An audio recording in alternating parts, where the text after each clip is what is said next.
1 साल की डेटिंग के बाद आखिरकार आज उसकी शादी हो ही गई। अंजलि आज बहुत ज़्यादा खुश थी। उसकी नई ज़िंदगी की शुरुआत थी आज। शादी की सारी रस्में ख़त्म हो गई थी और अंत में एक वेडिंग पार्टी ऑर्गेनाइज़ की गई थी। शादी के कीमती से कीमती तोहफ़े उन्हें मिले थे, लेकिन माँ ने कुछ अलग ही तोहफ़ा अंजलि को दिया था। माँ ने अंजलि को एक नई बैंक की पासबुक दी और कहा, बेटा, यह सेविंग अकाउंट मैंने तुम्हारे नाम पर खोला है और इसमें 1 लाख जमा कर दिए हैं। माँ ने आगे कहा, मेरी प्यारी बेटी, इस पासबुक को लो और इसे अपनी शादी की उन खूबसूरत यादों की तरह रखो जो तुम्हें ज़िंदगी भर याद रहेगी। जब जब कुछ अच्छा और यादगार तुम्हारी ज़िंदगी में घटे तो इसमें कुछ रकम जमा कर दिया करना, और यह रकम किस कारण से जमा कर रही हो वह ज़रूर मेंशन करना।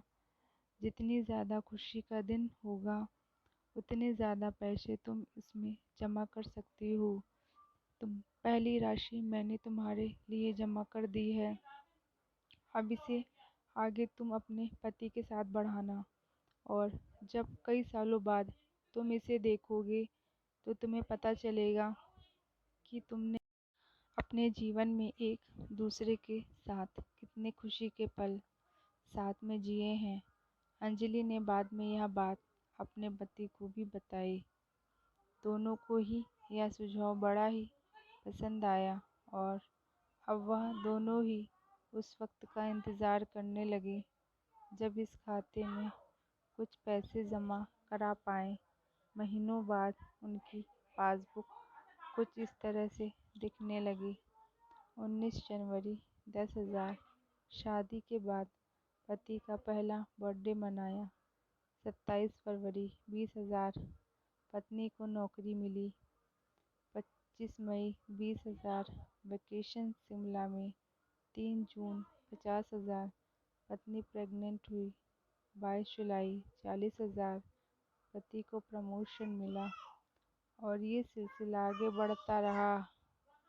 पर जैसे जैसे समय बीतने लगा, साल बढ़ने लगे, दोनों में झगड़े होने लगे। छोटी छोटी बातों पर वे अक्सर एक दूसरे के साथ बहस करते, कभी कभी बिना बात के ही झगड़ा करने लगते। धीरे धीरे दोनों के बीच बातें बंद हो गई। वह दोनों ही अब अपने शादी के फैसले पर पछताने लगे। दोनों को ही ऐसा लगने लगा कि उन्होंने दुनिया के सबसे घटिया इंसान से शादी की है। शायद उनके बीच का वह प्यार कहीं गुम हो गया जो पहले था।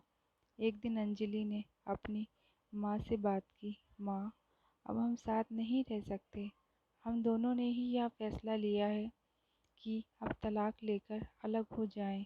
मुझे समझ में नहीं आ रहा है कि मैंने ऐसे इंसान के साथ शादी करने का फैसला कैसे लिया था। उसकी माँ ने कहा, बिल्कुल, इसमें कोई बड़ी बात नहीं है। तुम वही करो जो तुम्हारा दिल कहता है। अगर तुम दोनों ही साथ नहीं रहना चाहते तो अलग होने में ही भलाई है। लेकिन उससे पहले एक काम करो। तुम्हें वह पासबुक याद है जो मैंने तुम्हें तुम्हारी शादी के दिन दी थी? सबसे पहले उस खाते में जमा सारे पैसे निकालो और उन्हें खर्च कर डालो। तुम्हें ऐसी कमज़ोर शादी का कोई भी रिकॉर्ड नहीं रखना चाहिए।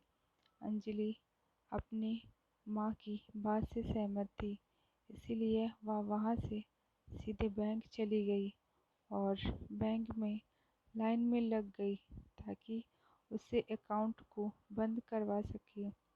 जब वह लाइन में खड़े होकर इंतज़ार कर रही थी, तब उसने एक नज़र उस पासबुक के अंदर लिखे रिकॉर्ड्स पर डाली।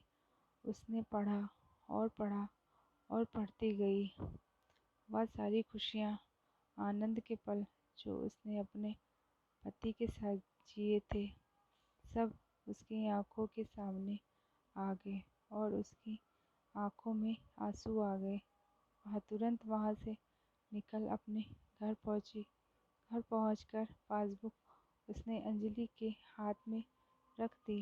अंजलि ने जब उस पासबुक को खोलकर देखा, उसमें एक नई एंट्री 10 लाख की थी और उसके कारण के रूप में लिखा था, यह वह दिन है जब मुझे यह एहसास हुआ कि मैं तुमसे कितना प्यार करता हूँ और यह भी तुमने मेरी ज़िंदगी में कितनी खुशियाँ लाई हैं।